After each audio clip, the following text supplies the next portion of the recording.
Yes? If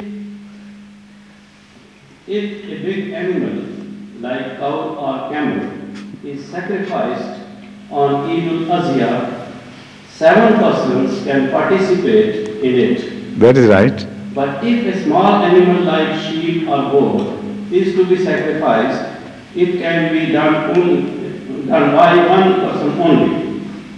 As a common practice in the Jamaat Ahmadiyya, the meat is divided in 3 parts. 1 for the poor and needy, 2 for relatives and friends, 3 for self-use including the family. Hazur, an Ahmadi friend of mine, asked me a question in this connection which I couldn't answer. I humbly request Hazur to guide us regarding the following matter. If the poor and needy are not found at the time of distribution of the meat, could we use that meat ourselves and could we offer the equivalent amount of money as sadaqah fund to the Jamaat instead? Please down. The fact is that this practice which you have referred to is a practice which is based on, through influence, not perhaps directly, but based on some instructions of Hazrat Rasul Kareem Sallallahu Alaihi Wasallam and the practice later on of the companions of Muhammad Sallallahu Alaihi Wasallam regarding this meat. So starting from there, one finds that in the beginning it so happened that because those days were the days of poverty and scarcity, so people who slaughtered animals tended to keep all the meat to themselves except for a few odd presents to the relatives and preserved it immediately for the future use. Ahmad sallallahu alaihi wasallam did not like it and he told them to stop doing this. So everybody stopped doing it until a time came when the needy were much less in number and the animals slaughtered were much more. And people started, for instance, melting the fat, otherwise it would go waste, and turning it into sort of oil, fat oil, and doing other things to the animals. When Ahmad Sallallahu Alaihi Wasallam was told that people find difficulty in disposing of the meat, and they do this and that, and sometimes they use the skins for this purpose and that purpose. So Ahmad Sallallahu Alaihi Wasallam asked, what is it that is happening here? I mean, I don't know what you're talking about. What is this odd behavior? So he was told that you yourself had stopped them from keeping the meat for themselves, or and you intended them to distribute all to the needy. So when there were no needy left, so some meat was wasted and some parts were preserved. That sort of answer was given to him. So he said, I instructed you that when there was a time of paucity and scarcity for the Muslims. And I didn't like that some people were hungry and then you started preserving the things for yourself. So now the times have changed. You can do whatever you may please with your meat. You can give it to your friends as presents. You can give it to the needy, as well as you can preserve it for yourself. So that was a general instruction given by Ahmad Sallallahu Alaihi Wasallam, which gave the idea of dividing it into 3 parts. Although it was not an instruction by way of an order, but even a suggestion from Ahmad Sallallahu Alaihi Wasallam is a very blessed suggestion. So later on in Rabwa, and perhaps in Qadian days as well, but I don't remember that, in Rabwa, ever since I remember things, regarding this Qurbani. This has been throughout the practice throughout, that we advise people to divide the sacrifice, whether it's a goat or a big animal like you have mentioned, cow or camel, whatever share you receive, it was advised that it should be divided into three parts. One to be used personally, the other to be sent to the Jamaat to distribute among the poor under an organization, and third, for you to give as gifts to friends or to the poor and the needy. So what actually happened was that 1/3 was given to the needy through the agency of the Jamaat. The 1/3 was distributed not only among friends but also among the needy.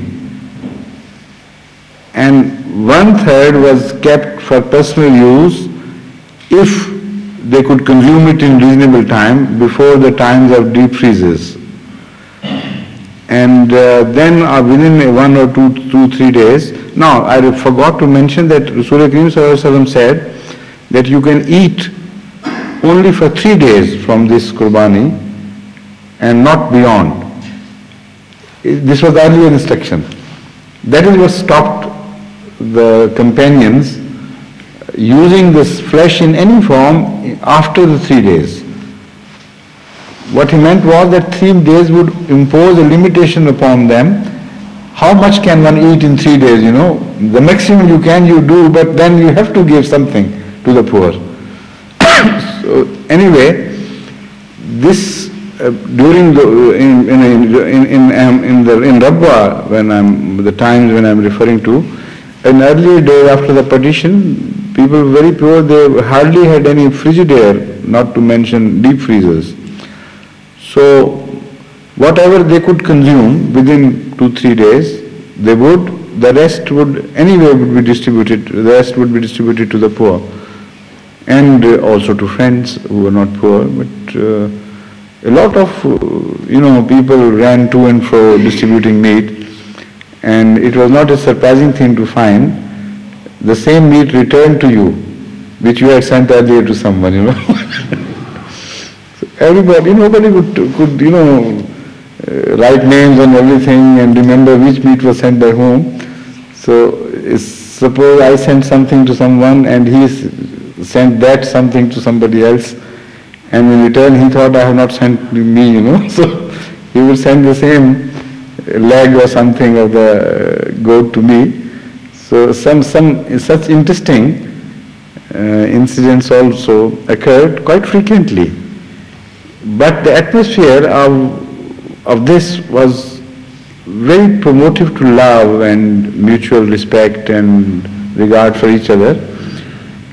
For instance, one leg which somebody sent to his friend generated love on both sides. The sender also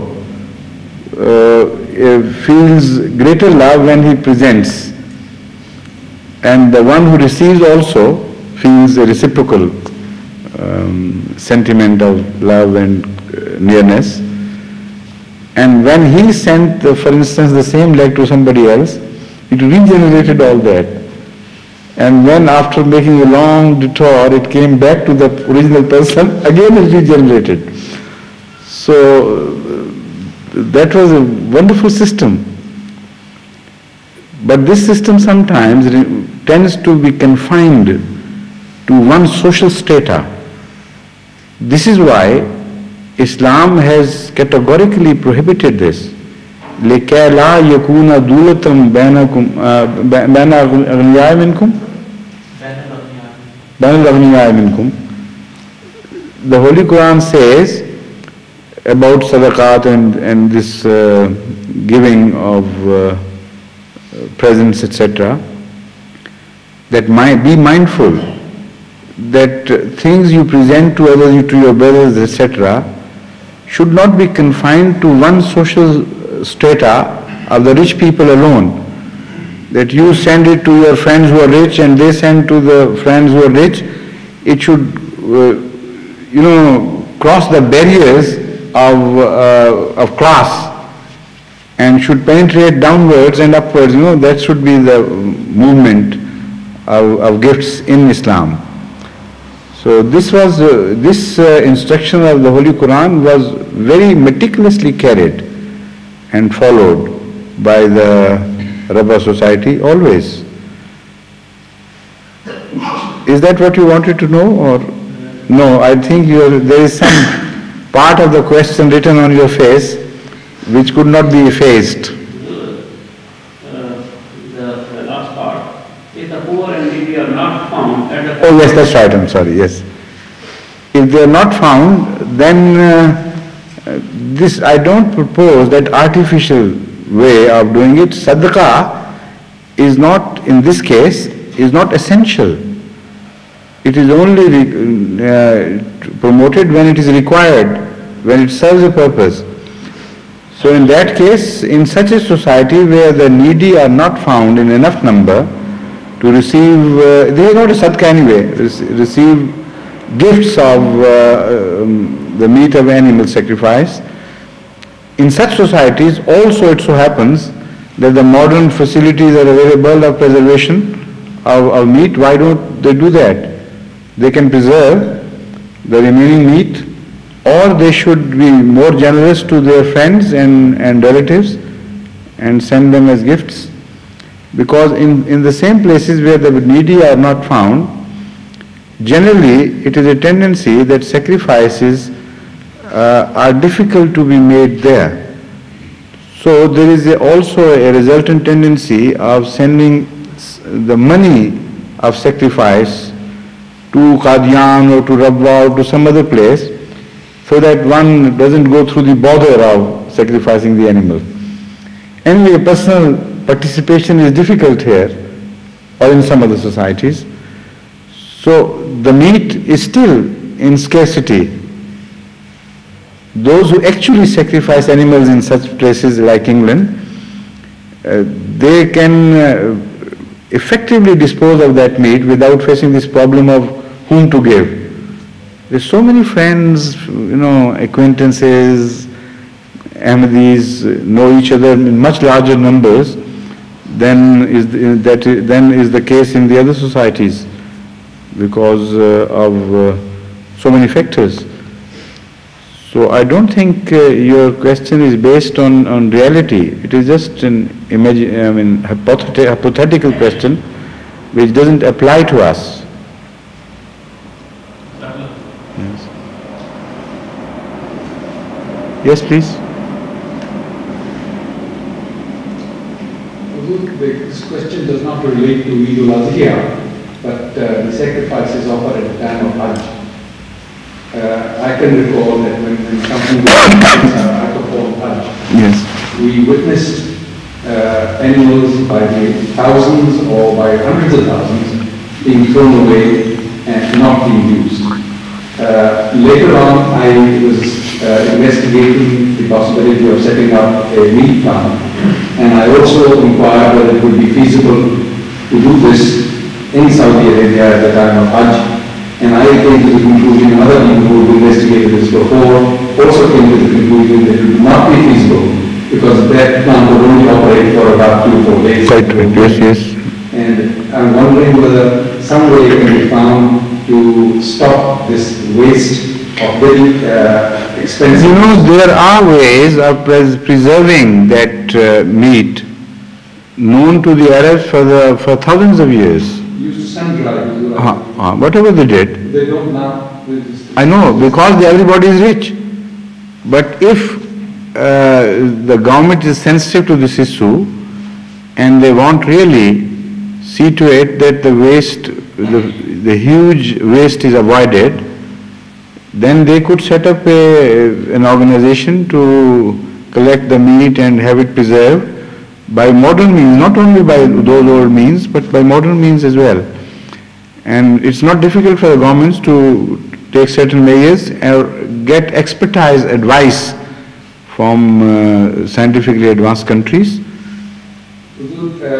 I I learned that a company called Atlas, one of the biggest companies in Denmark, Yes. offered to set up such a plant, and they said that they would freeze or chill the meat, but the Saudi government Refused. was advised by their own mullahs that this would go against the instruction of Islam.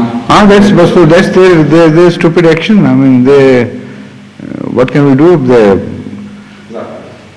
the advice which I was lending is exactly what you are mentioning was actually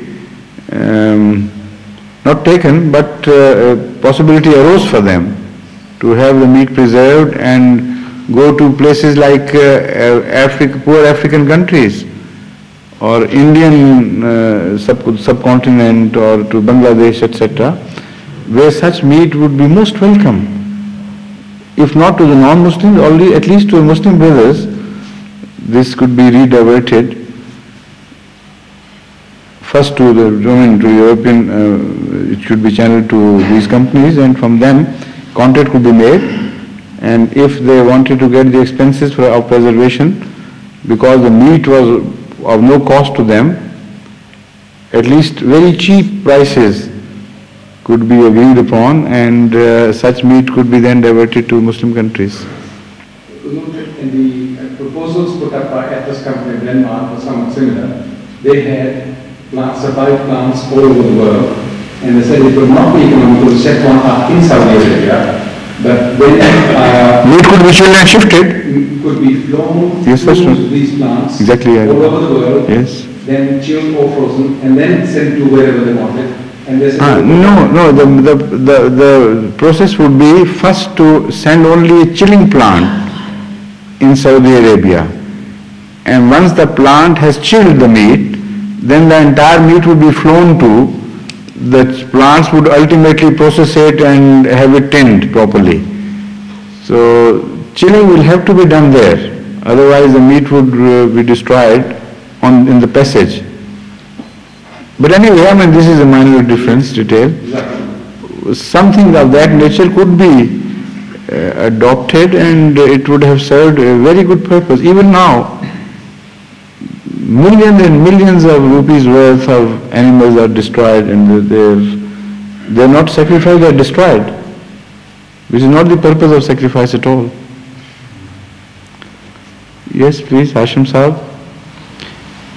Have you another interesting experience to recount or something else this time? Please pray that I do have small experience more and more. So at present there is something else you wanted to say. Not a similar experience of preaching like you told us last time. It's not similar, but it somehow relates to the belief. Good. One of my Christian friends is very closely involved in the discussions, and he has asked me a question for which I couldn't as yet satisfactorily answer him. He said that today the world is facing a problem of a disease called AIDS. What is the strategic issues which your community is taking, either in educating people towards it, or telling them something or the other which will at least change their mind or hearts? Although the governments are doing, but they are doing materially. What is that spiritual strategy which your community will be adopting? What was the answer? So the basic fundamental thing which I tried to answer him was that it is of course to the words, but it's the action, it's the status of the community which we can present in front of them. And I took the example as it happened in the time of the promised Messiah, when the plague came in, and the example of the community was put up. You see, now I think you are off the track. The answer is as simple as this, that everybody knows why it's happening. We could have told them if they did not know. This is not a secret. Every Tom, Dick and Harry knows what is happening to him and to the society, and if we start telling them this is the reason, that would be just a wasteful effort. And if the governments cannot stop them, how could we? as far as the word of admonition goes, we are admonishing everybody to acquire a more chaste way of life and to accept the Islamic social system. But this is way off from the present, a long, long way off. So it cannot provide an immediate remedy to the problem, so we are helpless. Only it is helping us instead of we helping you. The problem is helping us in putting Islamic teachings across to the Europeans in a more convincing way now than ever before. That this is the result of what is coming to you. You were laughing at Islamic punishments, although death is not the punishment, but the Muslim mullahs have always been telling the West that this is the punishment. And you have been laughing at it, what cruelty and what this and that. For one or two people having been executed in some Muslim countries, now nature has taken this in its own hand, and you are being executed in large numbers for this crime and this crime alone, and you can't do a thing. So nature has been gradually moving forward to take her own steps of enforcing a way of life when people don't listen to reason or to persuasion. And in the history of venereal diseases, it is so obvious, so positively, glaringly obvious that the nature is moving graver and graver steps towards punishment. And this punishment is only related to this act because it is very vital, according to religions, that purity of blood is maintained, and the responsibilities are distributed according to a system, and a system which should not be short-circuited. A man is responsible for his offsprings, so is a mother. But in case of illegitimate births, no one is.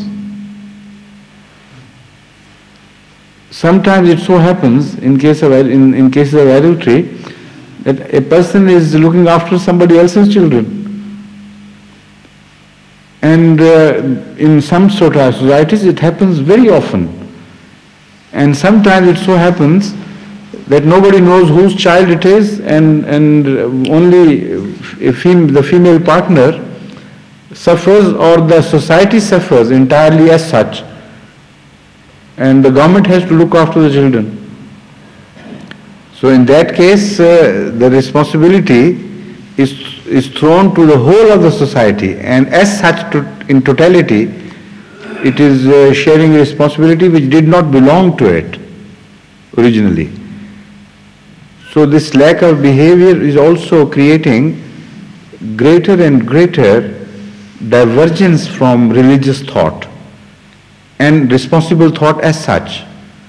More and more magnetic forces are released to attract people's attention to sex and sex alone, with the result that cheap, superficial, artificial players become a way of life.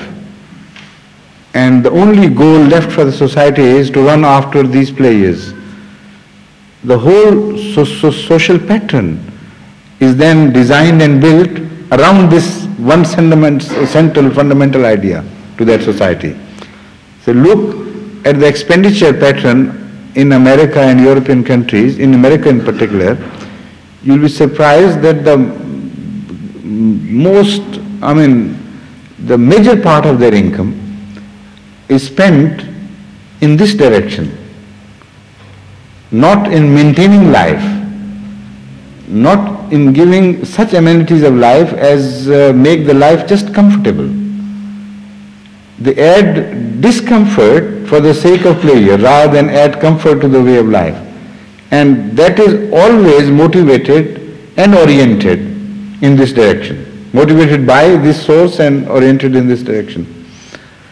So when havoc is being played to the systems and nobody listens to religion, to a word of admonition, what can a community like us do to alleviate things?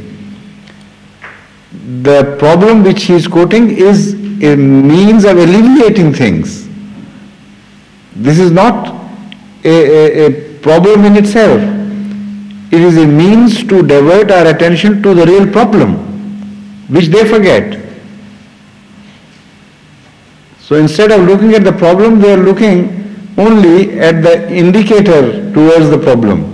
And they want to cut that finger, which is pointed out at the real culprit. So symptom rather than causes, which they are looking into. It is the indicating finger of nature that you have gone too far and you must give some order to your life, some sense, some responsibility. Otherwise, we will not spare you now. You have ceased to listen to reason, so we are taking things in our own hands now. This is the order, like a sort of martial law. Martial laws are also imposed in religion sometimes, in many ways, different ways, but this is one of the ways. Then God imposes His will and says, all right, run away from me if you want to, if you can. And the race has been going on for the last 100 years or so, or even more perhaps. Previously, despite the fact that there were phases of societies being promiscuous from time to time, the punishment which was given to them was of a low order, which could be handled by the people of those ages with the meager scientific knowledge they had. For instance, there was gonorrhea, which was handled to a degree by Hakuma and by the apothecary men as well as by the allopathic physicians. So it was a punishment, but a limited punishment. Then came the terror of syphilis, which could not be controlled for a while, and sometimes it became epidemic. And this also is a very, very old historic punishment. And this could also be handled by even the preliminary societies in their own way to a degree. But when the terror of syphilis was created, whenever it was created, the society became more cautious of the misbehavior they were indulging in, and they started, a fear was created in their hearts against certain plagues. So it helped a modifying, it played a modifying role. And this is as old as many thousand years ago. Some mummies have recently been discovered which are older by 2,000-3,000 years than the mummies made by the Egyptians. So that means it should be about more than 5,000 years ago. And when they examined the skulls of those mummies, they found that some of them were suffering from syphilis. Because the syphilis leaves its mark on cartilaginous bones as well as the enamel of the bones. Its ulcers are penetrating to a degree that they have their roots thrown into the bones.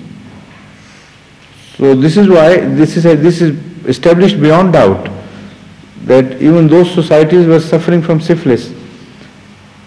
But it remained between gonorrhea and syphilis. Then came the modern age, when these diseases were completely brought under control. By the modern methods, syphilis and gonorrhea were no longer problems for the medical men. So they said, now let's go free, there's no problem. Then came this disease which is, this nervous, on the lines of the nerves there are boils, what do you call that? Shingles, yes. Herpes and shingles. There was herpes zoster known to the doctors. Zoster, I'm not zoster, I'm sorry, herpes zoster, and one other kind of herpes. Yes, but now a new breed of herpes is, threatening the peace of particularly American mind, which according to the last census had spread to 30% of the American population, which is born only and entirely from sexual misconduct. So this breed is called a sexual herpes. Genital, that is different. This is called herpes, which is like syphilis, something to do with excesses and misbehavior in this region. And this is the most painful and most intolerable disease. The doctors say, I have read some very good articles written by the people who are directly concerned with researches in this region, that of all the diseases known to man, this is one of those diseases which is most unbearable as far as the nerves go. And this is one thing which we have not been able to control properly because it recurs in two ways. Number one, no resistance is created after it is cured, and the defense system of the body, once activated in this direction, does not remember this fight, so next time it attacks, the whole process must go all over again of finding the right medicine, etc., to activate the defensive system of man. And secondly, because of the society being so promiscuous, that one person is cured today and gets the disease again from the other side. So they made a research and noted that sometimes it returned to the same person after traveling through the bodies of 100 different persons. This is what has happened to the American social system now. So this disease became a terror. 30% is not a small number of proportion of the population. And it was still spreading. So they declared a sort of breakthrough in the sense that at least for the time being, the patient could be cured. And before they were happy about it, there came AIDS. You see? So there is a positive direction. And more knowledgeable the man becomes, more unmanageable the new diseases appear. So it has a direction, it has a very positive message to us. So instead of taking that message, they want us to destroy the messenger. That we can't do. Right?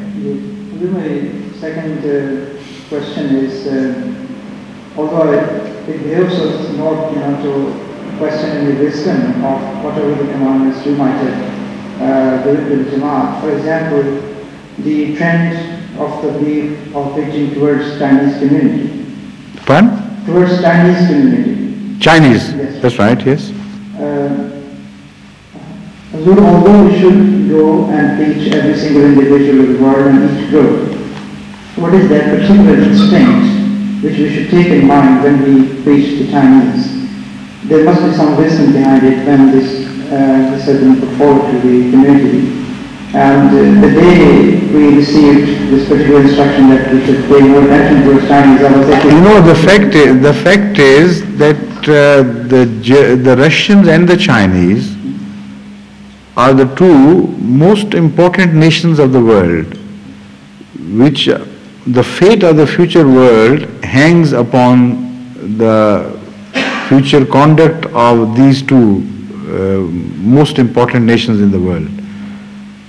And put together, I think they outnumber the rest of the world population, maybe, or don't they? The Chinese have already crossed the margin of one Arab, that is 1,000 million. And the Russians, along with their satellites, would also be, beyond how many? Do you remember? Yes. With India, they are 1/5 of the whole population of the world. Russia and India. Russia and India are 1/5. 1/5 of the whole world. So Russia and China put together It will be more than would be definitely much more. So at least 1/4, let's call it 1/4. So 1/4 of the population can't be ignored.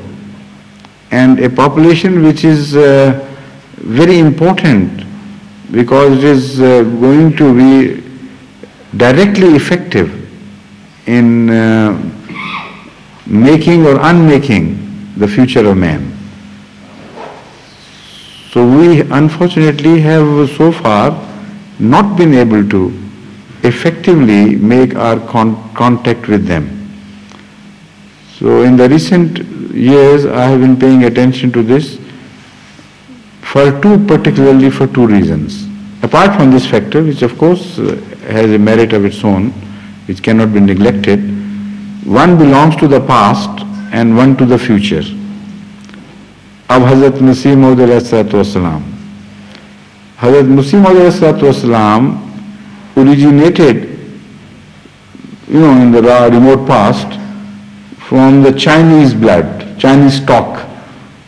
Because the Mongolians and the Turks, in those days, Turkistanis, they had the Chinese blood in them.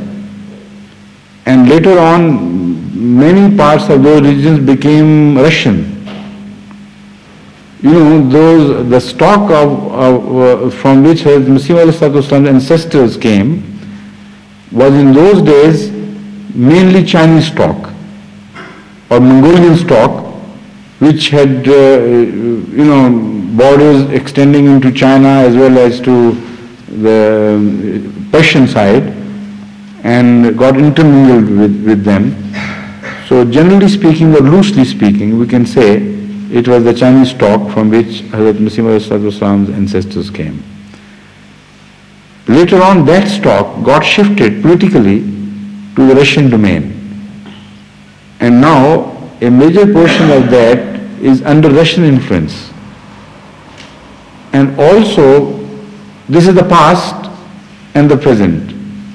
And about the future we read in Hazrat Masih's revelations that in Russia he sees his followers like the grains of sand in a desert. So connecting all this, I think this is a very, very grave responsibility of the Ahmadiyya community to draw their lesson from this and contact these important people. They belong to our past as well as to the present and to the future.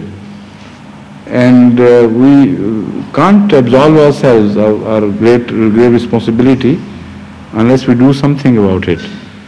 So the translations of the Holy Quran are being now made in both these languages. In Russian it is complete with the grace of Allah, and expenses for the translation as well as publication, printing and publication were met by Choshanwa Sahib on behalf of his late parents.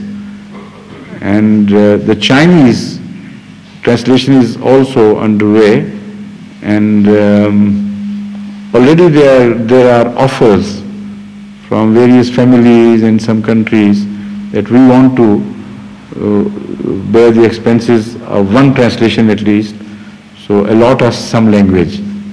So I don't remember whether I have allotted the Chinese or not, but the money would be no problem at all. Already we have promises ahead of time. We can't move as fast as God is sending us money. So translation was also, it needs patient application. Otherwise, you can't be impatient with the translation without damaging the standard of the translation. So also other literature is being translated or created. And inshallah, as we have issued all instructions to all the world communities to come into greater contact with the Chinese communities living abroad, inshallah things will improve. The same instructions were not issued vis-a-vis the Russians, because we don't see Russians found in large communities in other countries. But in the case of Chinese, you find large Chinatowns in many big cities in America and also here in London, where the English would appear to be foreigners and the Americans would appear to be the foreigners. And almost in every country they have concentrated populations. In other eastern countries also, for instance, Singapore, Malaya, Indonesia. I mean, name a country where you don't find Chinese, in southern American countries. So from this angle too, they are very important people. If we win them over to Islam and Ahmadiyyat, that is one and the same thing, but one has to qualify it. So if you win them over, they would be the greatest asset to the cause of Islam in the modern times.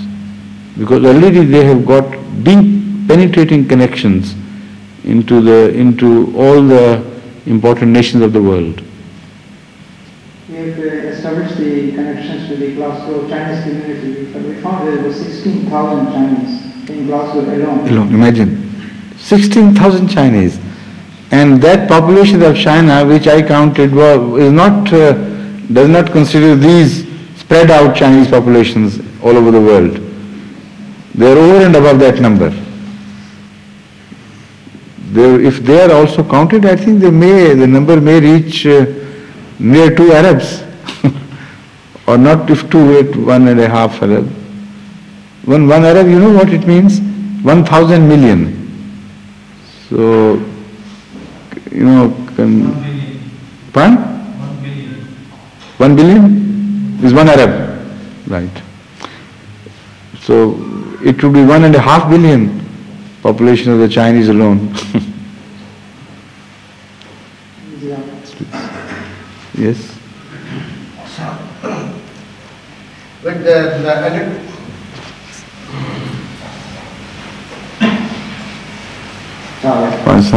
a little bit of translation with this matter of Chinese, Chinese people. Yes.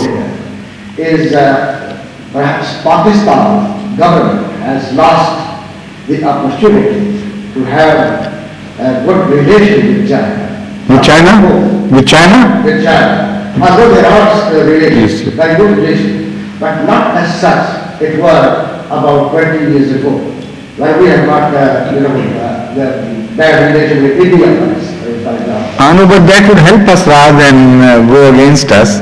Yeah. The relations lost there would be our gain. You know something? When the matter of that resolution condemning Pakistan's behavior vis-a-vis Ahmadiyya community was presented in the Subcommission of Human Rights in Geneva, the only 2 votes which were against the resolution were Chinese and Romanian.